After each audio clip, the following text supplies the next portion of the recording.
नमस्कार सभी को। नमस्कार, मैं डॉक्टर कविता नूनिया स्वागत करती हूँ आप सभी का आज के शॉर्ट वीडियो में, जहां पर हम बात करने वाले हैं प्रगतिवादी कवि केदारनाथ अग्रवाल जी के जीवन परिचय और उनकी रचनाओं के बारे में। लेखक की पंचायत में एक और लेखक की समीक्षा आप सभी के संबंध जो है समक्ष उपस्थित करते हैं।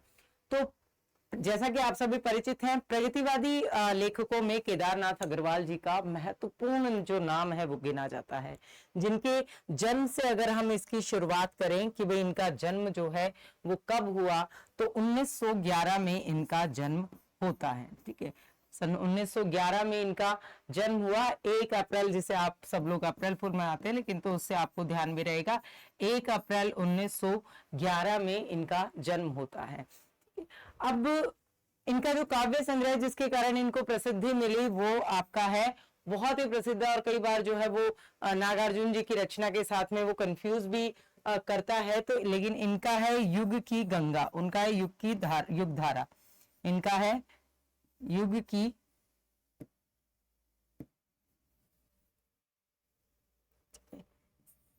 की गंगा। ये इनका प्रथम काव्य संग्रह जब प्रकाशित हुआ उसके बाद में, क्योंकि इन्होंने अपना लेखन जीवन जो था ये 1930 से शुरू किया था। जैसा कि अगर आप परिचित हो इनके स्वरूप से, तो हिंदी साहित्य के इतिहास को जब हम समझते हैं तो ये देश की जब आजादी हुई तो उस दौरान ये प्रकाशित हुआ था। मार्च 1947, आजादी से जस्ट पहले जो है ये युग की गंगा है प्रकाशित हुआ। और हिंदी साहित्य के इतिहास को समझने के लिए इस काव्य संग्रह को एक बहुमूल्य दस्तावेज के रूप में भी गिना जाता है। ठीक है, तो आप सभी को इंपॉर्टेंट बातें इनके बारे में बताते हैं। तो इन्होंने, इनका जो जीवन था, क्योंकि इनके पिताजी खुद कवि स्वरूप से ताल्लुक रखते थे और ग्रामीण परिवेश से ये ताल्लुक रखते थे, तो इसलिए जन साधारण के जीवन से इनकी गहरी संवेदना जो है वो जुड़ी हुई थी। इनकी कविताओं में आपको भारत की धरती की सुगंध मिलेगी, इनकी कविताओं में आपको भारत के प्रति आस्था का स्वर मिलेगा। ठीक है, तो इनके पिताजी का अगर आप नाम देखें तो इनके पिताजी का नाम था हनुमान प्रसाद। हनुमान प्रसाद इनके पिताजी का नाम था। घसीटो देवी जो है वो इनकी माता का नाम था। ठीक है, ये पिताजी और ये माता।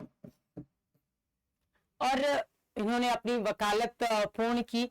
और केदारनाथ अग्रवाल जी जो हैं वो अपने जीवन के अनुभवों को ही 3 भागों में विभाजित करते हैं।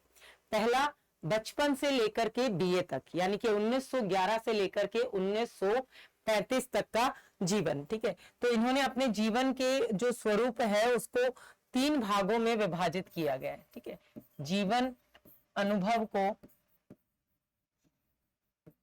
केदारनाथ जी, देखिएगा केदारनाथ अग्रवाल की बात कर रहे हैं हम, केदारनाथ सिंह की बात नहीं कर रहे हैं। ठीक है, तो केदारनाथ अग्रवाल जी ने अपने जीवन अनुभवों को 3 भागों में विभाजित किया है। ठीक है, जो पहला है बचपन से लेकर के और बीए तक, 1911 से 1935 तक, ये जो अनुभव है ये बचपन से बीए तक का है, बचपन से बीए तक का है, जो पहला अनुभव का भाग इन्होंने बांटा है। दूसरा है वकालत की डिग्री से सेवानिवृत्ति तक। ठीक है, तो दूसरा है इनका वकालत की डिग्री से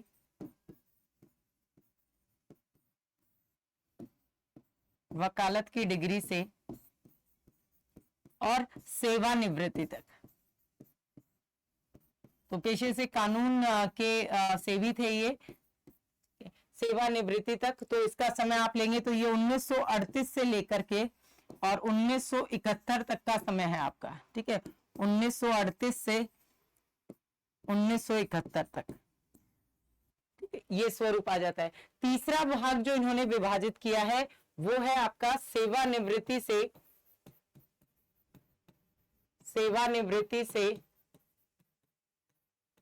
मृत्यु तक, सेवानिवृत्ति से मृत्यु तक। तो 1900 जो 71 है, ठीक है, 31 नहीं, 71, 1971 से लेकर के जो समय, जिस समय इनकी मृत्यु हुई, तो 2000 तक, 1971 से 2000 तक जो है वो इनका ये स्वरूप आता है।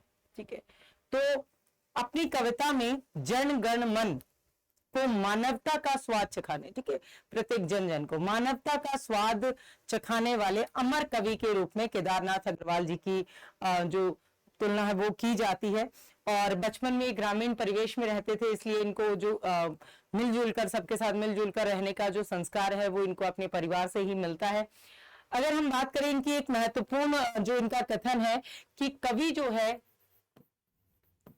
कवि चेतन सृष्टि का करता है, कवि चेतन सृष्टि का करता है, इसलिए कवि ब्रह्म है। कवि क्या है? ब्रह्म है, ऐसा इन्होंने कहा है, ऐसा ये मानते थे, इसलिए कवि ब्रह्म है। ये बात जो है इन्होंने, केदारनाथ अग्रवाल जी ने कविता के उदात्त व्यक्तित्व को अपनाते हुए, कि कविता जो है वो व्यक्तित्व को उदात्त बनाती है, ठीक है। तो इनका जो काव्य यात्रा है इनकी, वो 1930 से वैसे प्रारंभ होती है। तो इनकी काव्य यात्रा के बारे में जो रचनाएं हैं, इनकी काव्य यात्रा 1930 से शुरू होती है, जो स्वरूप हमें दिखाई देता है, और जिसमें प्रमुख जो आपको काव्य संग्रह, अगर आप इनके बारे में और ज्यादा जानना चाहते हैं तो इनका यात्रा स्मरण संस्मरण है, ठीक है, बहुत ही, जिसमें इन्होंने अपने अनुभवों का स्वरूप वर्णन जो है वो लिखा है। तो इनका यात्रा संस्मरण है, बहुत ही प्रसिद्ध है। बस्ती खिले गुलाबों की, बस्ती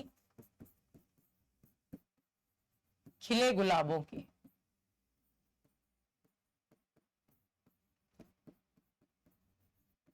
ठीक है। तो ये आ जाता है। अगर आप इनके उपन्यास की बात करें तो इनका उपन्यास भी जो एक दो जो प्रसिद्ध है वही आपको बता रही हूं, कि एक तो है इनका पतिया, और दूसरा है इनका बैलबाजी मार गए, बैलबाजी मार गए, ठीक है।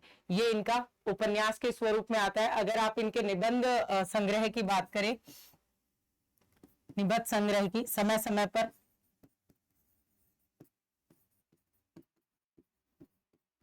समय समय पर, ये इनका निबंध संग्रह है जो इंपॉर्टेंट स्वरूप में पूछा भी जाता है, जिस का स्वरूप 1970 के करीब जो है वो इनका एक इनका विवेक विवेचन भी आता है, जो 1980 के करीब इनका निबंध संग्रह है, विवेक विवेचन भी लिखा गया। अब मुख्य स्वरूप में, क्योंकि इनकी कृतियां जो है वो अंग्रेजी है, जापानी है, रूसी है, जर्मन भाषा, इन सब भाषाओं में अनुवादित भी हो चुकी है इनकी रचनाएं, ठीक है।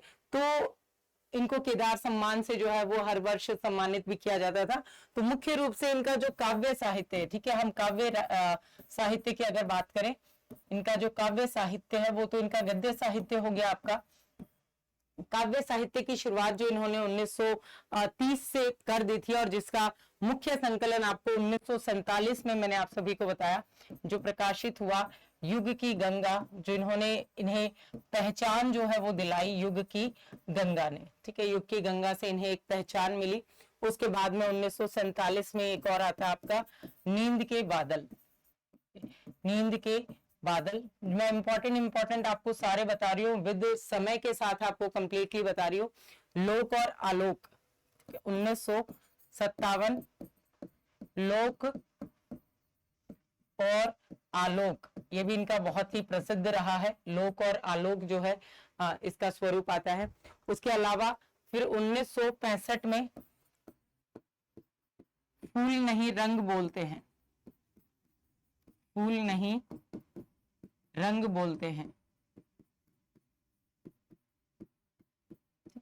ये भी इनका बहुत प्रसिद्ध जो है वो हुआ था। 1970 में आग का आईना, आग का आईना, ये भी इंपॉर्टेंटली आपको याद रखना है। इंपॉर्टेंट रचनाएं जो आप सभी को जरूर जरूर याद रखनी है। इसके बाद में 1970 में एक इन्होंने देश की कविताएं भी लिखी थी। 1978 में एक देख लीजिए, गुल मेहंदी,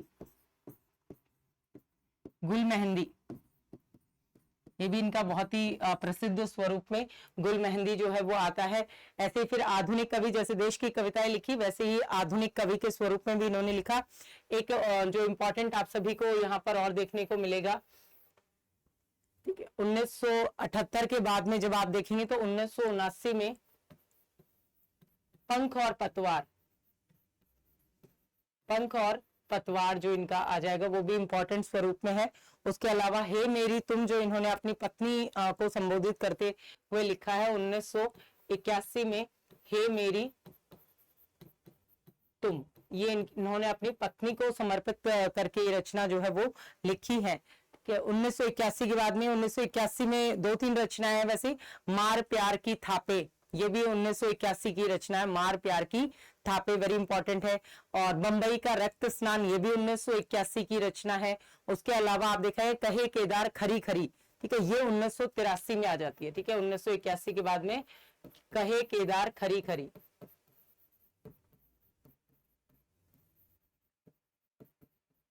कहे केदार खरी खरी 81 की। बंबई का रक्त स्नान भी 1981 में आ जाती है, वो आप देख सकते हैं। फिर 1984 में इनकी एक और आती है, इंपॉर्टेंट है वो, अपूर्वा। अपूर्वा जो है ये 1984 में जो है इनकी आ जाती है इंपॉर्टेंटली। उसके अलावा 1988 की देख लीजिए आप, 1988 में एक इंपॉर्टेंट जो 1988 के अंतर्गत आपकी आ जाती है। एक 86 में भी आती है ऐसे, जो शिलाएं तोड़ते हैं वो 1986 में आ जाती है। आत्मगंध, आत्मगंध जो है ये 1928, जैसे सीक्वेंस में मैं बता रही हूँ, अगर आप ऐसे सीक्वेंस में याद करेंगे तो आपको रचनाओं के क्रम वगैरह सभी याद जो है वो हो जाएंगे, ठीक है। खुली आंखें खुले डैने 1993 में आ जाती हैं। पुष्पदीप जो है 1993 में, खुली आंखें खुले डैने, ठीक है, खुली आंखें खुले डैने ऐसे करके आती है। 1994 में जो है वो भी एक इंपॉर्टेंट स्वरूप में आप सभी को ध्यान रखनी है, वो है पुष्पदीप। पुष्पदीप जो है वो इसके अंतर्गत आ जाती है, ठीक है। वसंत में प्रसन्न हुई पृथ्वी, ठीक है, वसंत में प्रसन्न हुई पृथ्वी 1996 की रचना है, बहुत इंपॉर्टेंट है। वसंत में प्रसन्न हुई पृथ्वी। फिर 1957 में भी आ जाती है आपकी, कोपल खड़े पेड़ के की देख, कुहुक कोपल खड़े पेड़ की दे है, ये 1997। तो इस तरह से इनका जो स्वरूप है आपको इसमें देखने को मिलेगा बहुत इंपॉर्टेंटली। और इनको साहित्य अकादमी पुरस्कार मिला, सोवियत लैंड पुरस्कार मिला, मैथिली शरण गुप्त पुरस्कार मिला, तुलसी पुरस्कार मिला। केदार सम्मान का जो स्वरूप है वो इनकी याद में आपको देखने को मिलेगा कि भाई मोस्टली कवियों के स्वरूप में वो प्रदान भी किया जाता है, ठीक है, इन्हीं के सम्मान के स्वरूप में। तो ये आपका इन्होंने इस तरह से एक साक्षात्कार का भी संकलन लिखा है, जिसमें उन्होंने अपने जीवन में घटित घटनाओं को बताया है। और बहुत सारे जो पत्र संकलन इन्होंने लिखे हैं, जिसमें इन्होंने अपने बारे में सारी चीजें बताई हैं। तो आप इनके बारे में और विस्तृत अध्ययन कर सकते हैं। तो हमारे साथ आप सभी सेशन में जुड़ सकते हैं, जिसके लिए आप सभी को टेलीग्राम के ग्रुप को भी ज्वाइन कर लेना है। और इसी तरह के वेरी इंपॉर्टेंट जो आप सभी की सेशंस हैं, जो आप सभी की शॉर्ट वीडियो, जिसमें के माध्यम से अलग अलग लेखकों के बारे में मैं आप सभी को उनके जीवन परिचय और उनकी रचनाओं से रूबरू कराती हूं। तो हमारे साथ बने रहिए, चैनल को सब्सक्राइब कर लीजिए और हमारे सेशंस को लाइव क्लासेस में ज्वाइन कीजिए। बहुत बहुत धन्यवाद।